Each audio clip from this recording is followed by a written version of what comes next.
All right, let's get into it. Today, we're going to pull back the curtain on what feels like the internet's biggest magic trick, Google Ads. We're going to break down, step by step, how an ad goes from some marketer's computer all the way to your screen. It's actually simpler than you think. You know the feeling, right? You do a quick search for, say, a new pair of sneakers, and bam! For the next week, those exact sneakers are following you everywhere. They're on news sites, they're in your apps, they're on YouTube. It's not magic, and it's not a coincidence. It's a system, and you're about to understand exactly how that system works. So where does this whole journey begin? Well, it all starts with you. It starts the moment you type a few words into that Google search bar. That simple action kicks off this massive, incredibly fast process behind the scenes. Get this, there are about 90,000 Google searches happening every single second.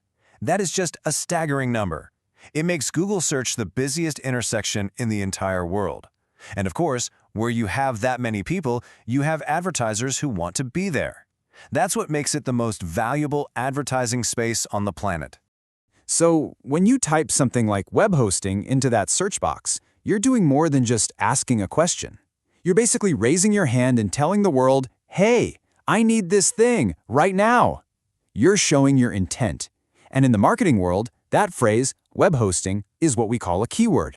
And if you look, right there at the very top of the results page, even before the regular stuff, you'll see a few links with that little sponsored tag next to them. This is our first stop. This is a Google search ad, and it's the most direct kind of ad you'll ever see. Okay, so let's put one of these things under a microscope. It looks pretty simple, just a few lines of text, but trust me, every single piece of it is there for a reason. Let's break down the anatomy of a search ad.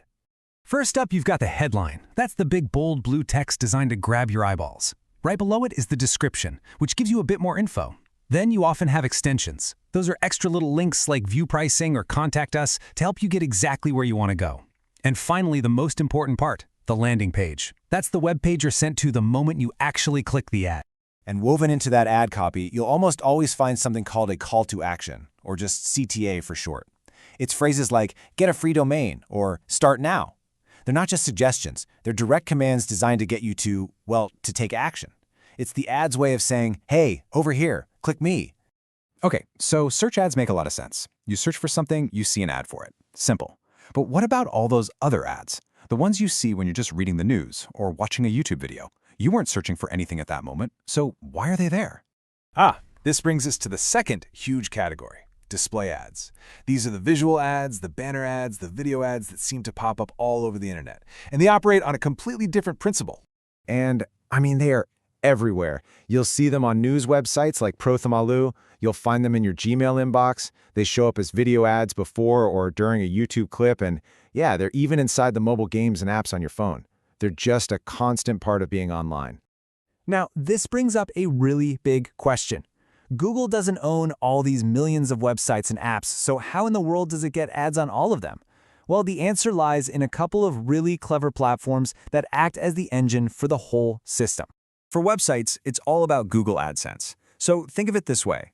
A website owner, maybe a blogger or a news site, signs up and says, hey Google, you can put ads on my site. Then an advertiser running a campaign tells Google, hey, show my ads to people who might be interested. Google then plays matchmaker, placing that ad on the website, and every time you see or click that ad, the website owner gets a piece of the pie. It's a win-win. And what about for all those mobile games and apps? Well, it's pretty much the exact same idea, but the platform is called AdMob. It lets app developers plug ads right into their apps, which is often how they make money and can offer the app to you for free. So that ad you have to watch to get an extra life in a game? Yep, that's probably AdMob. So we've got two main types of ads, search and display, and they show up in completely different contexts. To really truly understand Google Ads, you just need to get this one single core principle. It is the fundamental difference between intent and interest. Okay, this is the whole thing in a nutshell. Pay attention to this. With search ads, you find the ad. It shows up because of your intent, what you are actively, right this second, looking for. But with display ads, the ad finds you. It's shown to you based on your interests, a profile Google has built over time based on your online behavior. One is proactive, the other is predictive. So you're probably wondering, how does Google know my interests? Well, it's not reading your mind, it's analyzing thousands of data points, or signals. Things like your past search history, the kinds of videos you watch on YouTube, the types of websites you visit. All of this helps it paint a picture of what you're into, so advertisers can show you ads you might actually care about. Now you've got the knowledge. You understand the theory behind how all this works.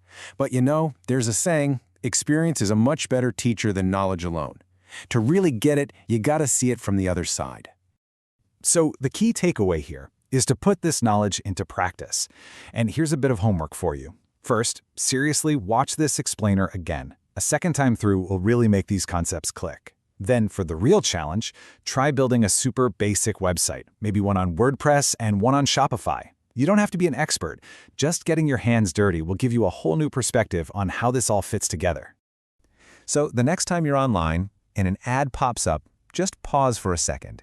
Ask yourself, did I find this ad, or did this ad find me? Is this about my intent right now, or is it based on my past interests? Now that you know the difference, I bet you'll never look at online ads the same way again.